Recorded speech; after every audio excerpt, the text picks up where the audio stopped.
Hey, talking hot dog down here.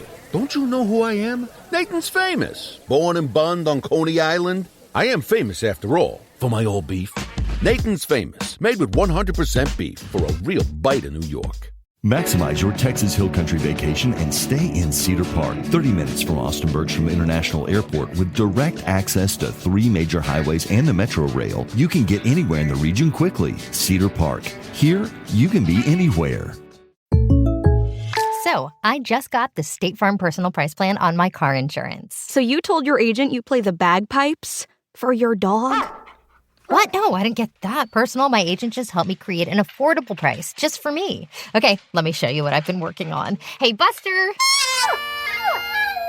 Contact local agent Krista Anderson in Metter today. Prices vary by state. Options selected by customer. Availability and eligibility may vary.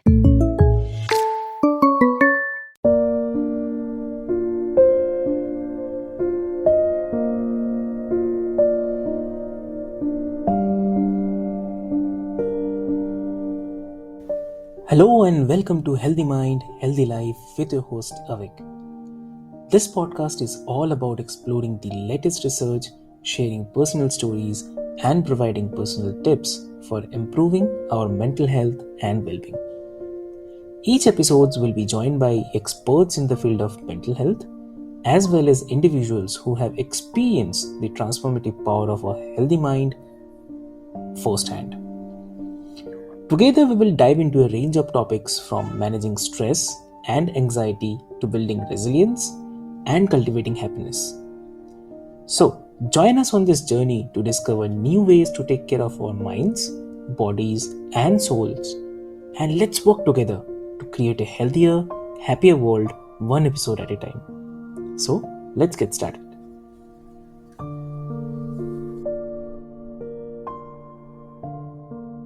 Hello and welcome listeners to another episode of Healthy Mind, Healthy Life. I'm your host Sana, and today we have an incredibly inspiring conversation lined up for you. We are diving into the transformative power of mindset, particularly for women struggling with self-worth, confidence, and those pesky self-sabotaging behaviors. Our guest today is the phenomenal Karen Gray. Welcome to the show, Karen. Oh, thank you so much. I'm so honored to be here with you today, Sana. So, listeners, before we proceed on to the discussion, I would love to introduce my guest to all of you. Karen is an ICF certified life and business coach and the co-founder and CEO of Gray Legacy Partners. She specializes in helping high achieving women reclaim their voice, embrace their worth, and live a life they don't need to escape from. With her rich experience in the corporate world and her own personal journey of overcoming self-worth challenges, Karen empowers women globally to break free from imposter syndrome and insecurity. And in today's episode, we learn how to unlock self-worth and break the cycle of self-sabotage. So, listeners, let's dive right in. Karen, welcome to the show once again. It's an absolute pleasure having you with us today. I'm excited about the conversation. I feel like this is something that it's not just unique to women, but I don't really know of a woman who hasn't struggled with this. So it's definitely very prevalent for women. Absolutely. Karen, so starting with your personal journey, your journey from the corporate world to becoming an empowering mindset coach, that's really very encouraging and it's remarkable. So can you share what motivated you to make this kind of transition and how your own experiences with self-worth shaped your coaching path? Absolutely. Thank you for asking and for creating the space for this. So in the 90s, no, I'm going way too far back. Okay. I was a financial advisor at the time and a branch manager of a credit union. And I had a teenage daughter that was getting into pageant competitions. Mm-hmm. And her coach that was helping us was a friend of ours, was helping her in exchange for some other favors. So she was kind of coaching and working off the coaching, and our friend was killed in a car accident. So I had to jump in and help my daughter get ready for her next pageant. And in the middle of that was coaching her on speaking, coaching her on interviews, coaching her on confidence to stand up and be seen. And she did really well.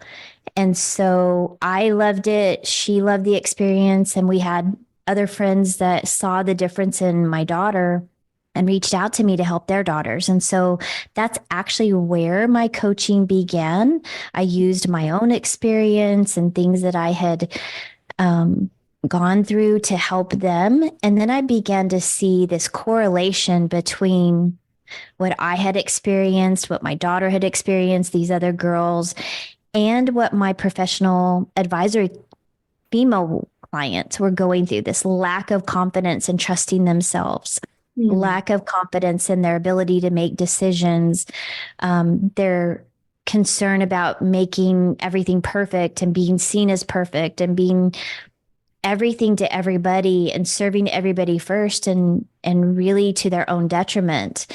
And I found so much satisfaction and purpose in helping them on those topics, more so than chasing a stock portfolio return or doing any of the financial stuff. And so eventually, after 30 years in corporate America, made the official change over to something that I felt was just a purpose, a calling on my life. And that was to help women with these confidence issues and to really help them to serve in their biggest, greatest capacity. And that has been a tumultuous change because I had all the things come up because I had been an advisor. That's who I identified myself as. So to transfer my identity and see my identity and my value in me, that's where the real work began. When I began to make that transition and had to step in and lean in and really do the hard work. So now that's the premise for my current coaching, is the work that I did in becoming the person who can coach someone on that transition and who has really done the inner work to do now the outer work, how I serve. Wow, wow, that's a heck of a journey, Karen. And thank you so much for sharing this. Yeah, thank you. You talk about helping women discover their VQ or value awareness. Yes. So for our listeners, if you could explain what exactly does this mean and why is it so crucial for women, especially in leadership roles? Yeah. So kind of going back to that story that I just shared, I realized that my ability and my client's ability to step into this led to do, right? This, I wanted to be a successful coach. I wanted to have successful business, yet there were these underlying issues of self-worth, a lack of self-worth, this feeling like I didn't somehow deserve it because of what had happened to me. So my self-worth was impacting my ability to even see myself as a successful coach, to see myself as affluent or abundant or wealthy. And so doing that inner work and finding my value based on who I am inherently as a human, as a woman, as a mom, as a coach, of all the things that I identify as, rather than the self-imposed value that is put on us and other people's opinions, other people telling me I'm worthy.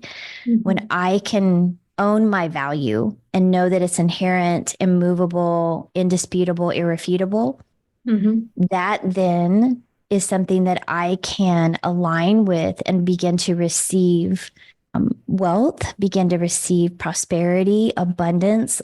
It affects our relationships. It affects our ability to step into bigger positions, to ask for. So if I don't see myself as being confident and self-valuable, then I'm going to have a hard time asking for a promotion. I'm going to have a hard time leading others because I'm going to be triggered when they question me. I'm going to be, feel inadequate in so many situations. So the equation, if we go back to my financial life, the equation was our value plus our belief And awareness of that value equals our ability to receive. And so it's a really easy solution to a really complex question and problem. But when women, it's not exclusive to women, but when we can, as humans, see our value, own our value, be able to receive that value back and align ourselves with who, in my opinion, who God says we are and who we believe ourselves to be, then we're able to have the life we really, truly are called to live. That's true. That's true, Karen. And could you explain the how particularly women they are struggling with self-sabotaging behavior? What are some of the common ways this shows up, and how can they begin to recognize and overcome these destructive patterns? Yeah, thank you for asking that question, because I feel like it's something that is so common, and it's something that as we do the inner work and we see that this feeling of being an imposter really is rooted in everything is rooted in a thought. It begins with a thought. And so when we can ask ourselves, what is the thought? What is the story that I'm making up about this feeling, this situation? Then we can ask ourselves, is that true? And oftentimes what happens, though, is then we go about finding proof that, yes, it is true. So can we walk through an example to kind of help make this real for people? Sure. So let's say I have this imposter syndrome that I'm a failure in business. And because this is something many people come to me with, like I've failed before, so I don't know how to be a successful business owner. And so the thought is that because this one example failed, or my parents weren't entrepreneurs, or whatever proof it is that I'm finding, that equates to that's a fact, and now it's a rule. So I've made a story that one situation or one circumstance is now who I am. I attach my identity to that. And therefore my brain goes about finding all the proof. Well, obviously I can't, because, that situation failed. My parents didn't do that. I couldn't make this work. We go about finding all of the validation. So, If you peel all that back and just look at what is the truth, the truth may be something very, very different. And truth is something that I go back to, it's inherent, it's irrefutable, it's indisputable. So what is the truth here? What does God say I am? What is the thing that's indisputable, irrefutable? And that is that I am valuable. My experience is valuable. Who I am as a woman, mom, human, support coach, whatever it is, the position is valuable. Am I trying to be something I'm not? Am I trying to step into a place I haven't prepared for? Maybe I self-sabotage that because I wasn't quite ready to receive. If I was successful in this business, what would that mean? Having more money, what is my money story? So there's so much that can come from that. And that's why I believe it's so important to have a coach or a mentor that can mirror that back to you and walk you through the stories that we create, because oftentimes we get stuck on the story and end up feeling like an imposter, self-sabotaging, all of the things that our ego does to keep us safe. It's really a safety mechanism, and we don't like the results, but we're actually the ones creating them. That's great. And money mindset is another area you focus on with your clients. So, how does a woman's perception of her value impact her ability to demand the income she deserves? And what are some practical steps to improve this? Yeah, it goes back to that same philosophy of your value your belief in your value equals your ability to receive. So if you only see the stories, if you only see the problems and your scars and your lack, you will have a really hard time being able to receive money or keep money if you've received it. And so the money story that you create then creates other issues of you being able to receive that abundance. And so I kind of sound like a broken record here, but it's really simple. Our stories, our thoughts, our beliefs about them, we go about proving them. And then the truth of what we really could have is overridden by what we've talked ourselves into believing is true. And so the answer to that is pretty simple. It's getting back to the core value. Who am I truly called to be? Who am I at my core? I'm valuable. I'm worthy. I'm abundant. We can go about finding abundance all around us. We can go about finding reasons why we're valuable and proof that we are. And when we agree with that and align with that, then we begin to not self-sabotage and create this resistance to the things that we really do want, the things that we say we want and are called to want. When we can align ourselves with our ability to receive it, then we can actually step into those things, call those things in, demand those things. Because oftentimes we'll say, for example, I really want to make, let's just start with something simple. I want to make $10,000 a month. And I say that, yet inside my heart or my head, I'm like, well, you've never made it before. What makes you think you can have that? Or that only happens to other people. That doesn't happen to us, right? Because in our story, in our history, maybe our parents have never made that kind of money. We've never lived that kind of lifestyle. And even though we have a desire for it, we can't conceptualize that we could actually live that. So if you think about it from that perspective, it's really simple to see how that in and of itself is the block that's keeping you from being able to step into that.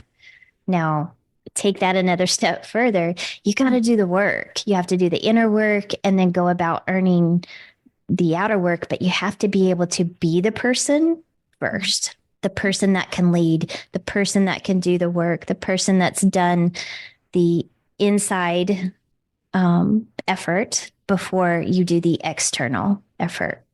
Definitely. I mean, I totally agree with you, Karen, on that. Thank you. Yeah, it's simple, but it's not easy. It's in the day-to-day awareness where it really happens. Because we can say, oh, I know that all to be true. Of course we do. Yet then we go about having these conversations and we're like, our language is counterproductive to the things that we say we want. We use can't, we use I should, I have to. We use the word but. But that, so we find excuses and we justify, and that's really just our ego protecting us, trying to save us from the pain of feeling like a failure, the pain of having the thing fall apart again and being hurt or being seen and being embarrassed, humiliated. The fear and shame, those two things are almost always at the root of whatever it is, this thought that's popping up over and over and over again, that's creating this story that's sabotaging you. So if you go back to the root, what is the thought? What is the story that I'm making? What is the story I'm telling myself? You'll be shocked to find it's super simple. Hey, talking hot dog down here. Don't you know who I am? Nathan's Famous. Born and bun on Coney Island. I am famous after all, for my old beef. Nathan's Famous, made with 100% beef for a real bite of New York. Maximize your Texas Hill Country vacation and stay in Cedar Park, 30 minutes from Austin Bergstrom International Airport with direct access to 3 major highways and the Metro Rail. You can get anywhere in the region quickly. Cedar Park. Here, you can be anywhere. So, I just got the State Farm Personal Price Plan on my car insurance. So you told your agent you play the bagpipes? For your dog? What? No, I didn't get that personal. My agent just helped me create an affordable price just for me. Okay, let me show you what I've been working on. Hey, Buster! Contact local agent Krista Anderson in Metter today. Prices vary by state. Options selected by customer. Availability and eligibility may vary. But again, you have to go about the work, and that part's not easy. Definitely. And there's something called as the comparison game, and it can be so damaging. How can Ugh. women stop comparing themselves to others and start focusing on their own unique strengths and stories? Yeah, I'm so glad you asked that question, because I think in a world where we're listening to podcasts and we're hearing all of this great advice and seeing on social media people who are presenting their best self. Yeah. You might be hearing this podcast and hearing us talk and going, okay, they've got it all together. She's got it all figured out. So obviously her life is easy. You know, right? You're saying no, not at all. And I'm saying no, not at all. So let's normalize the fact that everybody's presenting their best self online, and no one's called to do your journey. No one's called to walk your walk. No one has your plan and purpose for their life.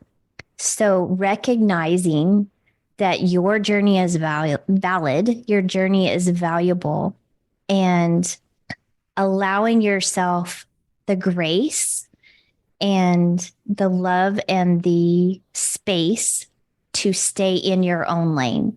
Exactly. Because it's when we look at someone and we feel shame that we begin to see that as a negative. If I do the inner work first, and I can look at someone and see, okay, they're triggering something in me, so I feel lack. What is that? That's something I can do something about. I can choose to do the inner work. And now they're not my enemy or a comparison that I can't. They're not triggering me. Now they're inspiring me, because I know they have something going on. I know they have a story they're telling themselves and that they're battling.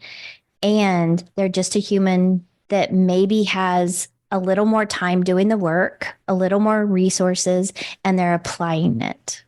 So the only thing different between me and you, if you're listening to this and feeling comparison or lack or being triggered, the only difference is time, resources, and application. That's it. Great. And before we wrap up, Karen, transitioning into the next phase of life, it can be both exciting but daunting as well. What advice do you have for women who are looking to enter the next phase of their best life, whether it's a career shift or it's a new passion or simply a mindset transformation? Yeah. These are the women that I am truly called to serve and to just inspire and to be inspired by. And I really believe that these women have poured their heart and soul into everyone else and put themselves last in 9 out of 10 situations. Yeah. And so my biggest advice for them is to see that happened. And now you get to take care of you. Now you get to do the inner work. You get to love you. You get to see your value, and you get to step into this next phase of life, whatever that looks like, with a full, whole, healthy heart, mind, body. So give yourself permission to take care of you. Give yourself permission to see the scars and the failures and anything that once was perceived as negative as something that has made you this beautiful being that you are, so that you can go and serve in this next phase of your life, whatever that looks like. Everything that once felt like it happened to you, see it as it actually happened for you. Exactly. And I love doing this exercise with my clients, where you take kind of like a balance sheet that you would use for finances. So you have a T, draw a line down the middle of a paper and at the top is write your name. Mhm. And on the left, you can write all of the things that have happened to you in your life.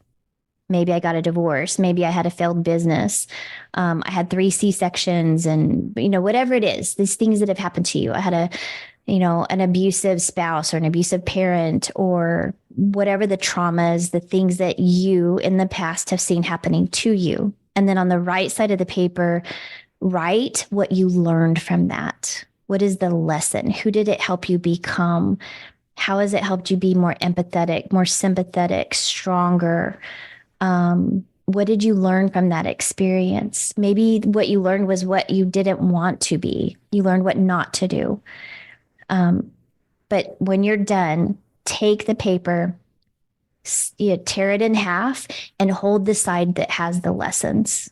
Mhm. And then you can physically do a release of the things that happened to you by burning that left side of the paper, all the things that were negative. You can burn it, you can tear it up, you can shred it, wad it up, whatever you want to do. Mhm. And as you're doing that, do a mental exercise and you can say, thank you. Thank you for these things that have happened. I now carry the gifts. I release you. I let you go. You no longer happen to me. You happen for me. And I'm carrying these positive things forward. Definitely. And then just breathe through that. Just imagine all of that weight shifting off of you, just like rolling off your shoulders. That exercise. And if you hear this and you're like, okay, I don't know what she said, reach out to me. I'm happy to walk you through that. But that is the power of the leveling up shift, letting go and leaning forward. And that will transform your value, your belief, your ability to receive abundance, your ability to step into this new level almost immediately. Wow. I loved the last line, letting go and leaning forward. Superb, Karen. That was really Thank you. beautiful. And if our listeners want to explore the resources, the coaching you are offering, and you have actually a podcast as well, Rock Movers Podcast, how they can access, how they can connect with you. Yeah. So I am on every platform, primarily live on Instagram and LinkedIn. And you can find me at Coach Karen Gray, Gray. And my website is coachkarengray.com. And then again, as you mentioned, thank you for sharing that. I do have a podcast called Rock Movers where I share stories like this. I talk about how you can move your rocks. And I have a mastermind and I have a great program right now that's a mini confidence course where I talk about these kind of things. And for a short time, I've discounted it to $27. So if you want to check into that, I have other free resources. You can get all of that on my website and then connect with me. Just reach out, lean in, and ask for help because none of us can do this alone. I have 2 coaches I work with, one for health and one for business and life. And so I believe that the things that we do, the modality of coaching is so critically important. So, I think if you ever want to work with someone, you want to work with someone who's working with someone because we all need fed. We all need that mirror. We all need support. So I live that 100%. Definitely. We'll mention all the details in the show notes for our listeners. And Karen, thank you so much for sharing your wisdom and experience with us today. And it's clear that mindset truly is the key to unlocking self-worth and creating a life full of confidence and purpose. Thank you so much for coming on the show. Thank you so much for having me. And to our listeners, if you are struggling with self-sabotage or feeling stuck, remember that change begins with the thoughts we nurture. Karen's insights have really shown us that our value is already within. We just need to unlock it. And be sure to check out Karen's work and the Rock Movers podcast for more such incredible content. You can refer the show notes along with this episode on your favorite podcast platform. And as always, don't forget to subscribe, leave a review, and tune into the next episode of Healthy Mind, Healthy Life. I'm your host, Sana, and reminding you to nurture your mind and live your best life. See you next time.